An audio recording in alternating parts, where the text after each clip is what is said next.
डलबरवा कहो छौरी बतिया तानी सच गे बतिया तानी सच गे रही हाँ तानी बच गे टरक के डलबरवा चुमा ले तऊ टांगारी पासर गे टरक के डलबरवा चुमा ले तऊ टांगारी पासर गे बस के डलबरवा चुमा ले तऊ टांगारी पासर गे। डीजे काजल डीजे काजल डीजे काजल काजल हर सीधी काजल हर सीधी काजल हर सीधी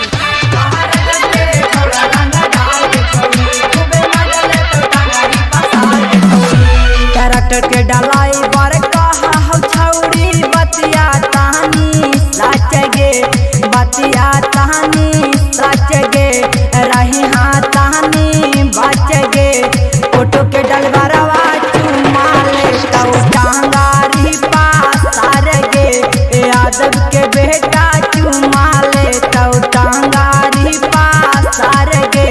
मांझी के बेटा चुमा ले तऊ टांगारी पासर गे। डीजे काजल डीजे काजल डीजे काजल काजल हर सीधी काजल हर सीधी काजल हर सीधी